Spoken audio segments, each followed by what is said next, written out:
C'est quoi l'appli? Donc l'appli, c'est une association de producteurs de lait indépendants, et on insiste sur le mot indépendant, puisqu'on veut rassembler toutes les tendances au niveau des producteurs laitiers et donc ne pas tenir compte de leur appartenance à quelques syndicats que ce soit. Tout ça est déposé à la porte, on rentre dans notre association pour un objectif prioritaire, c'est de défendre notre revenu au niveau de la production laitière. Pourquoi avoir créé une association en dehors de ces syndicats? Pourquoi principalement parce qu'on ne voyait personne répondre à notre problème qui devenait crucial. La crise de 2009, enfin la crise de la production laitière sur 2009 a été une catastrophe et on ne voyait personne bouger ou quoi que ce soit. Donc on a décidé de se rassembler, enfin au départ c'est donc Pascal Massol avec 2-3 amis autour du temps, ça a démarré bêtement, et qui ont dit non, on ne peut pas laisser les choses comme ça, on est en train de se détruire, il faut absolument faire quelque chose. Cette association des producteurs de lait indépendants, elle est nationale maintenant? Il y a des bureaux dans tous les départements? Alors donc au départ les nationales, et puis au vu de l'ampleur du mouvement, on a donc décidé de se restructurer au niveau de chaque département. Donc dès qu'on a un certain groupe, un certain nombre d'agriculteurs, on leur demande de créer un bureau.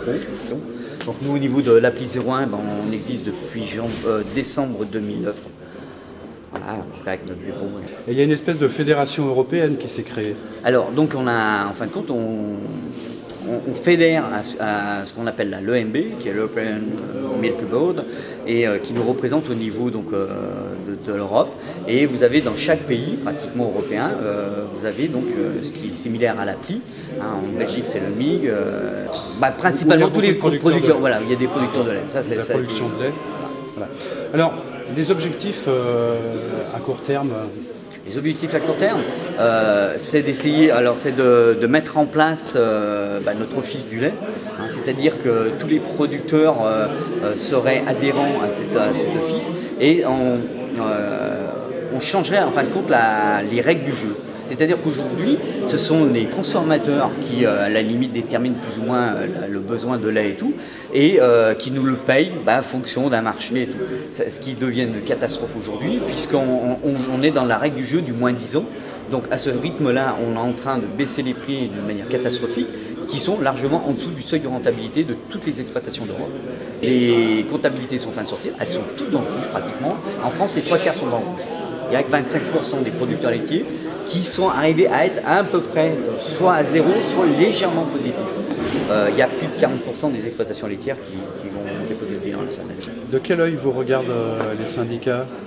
Très mauvais œil. Enfin, le principal syndicat. On a 2 autres syndicats qui, en fin de compte, sont assez proches de nous, mais je reste assez dubitatif par leur...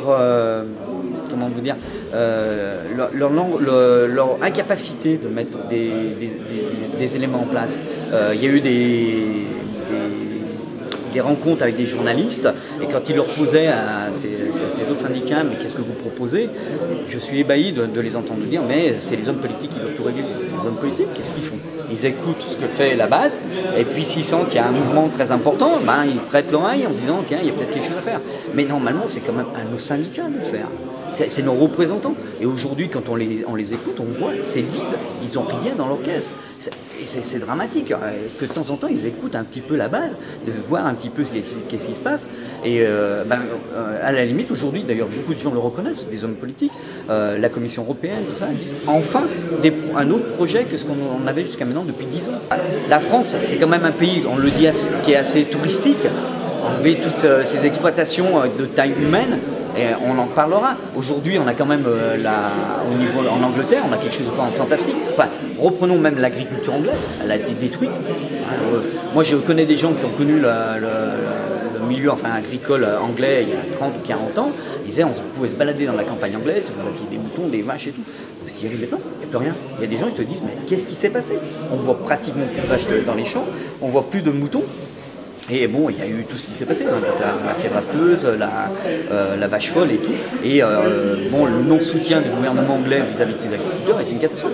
Qu'est-ce qui se passe aujourd'hui? Vous avez des groupements financiers qui arrivent en disant, en fin de compte, on voudrait faire de la production de lait dans notre pays et on va créer un atelier de 8000 vaches et tout. C'est très bien. Si on veut refaire la production laitière dans l'Ain, vous mettez 4 ateliers de 8100 vaches et il n'y a aucun problème. Pierre Champliot, je crois que vous avez votre assemblée générale qui va débuter. Je vous remercie et puis on vous souhaite bon courage pour écoutez, merci d'avoir pu passer un petit moment avec nous.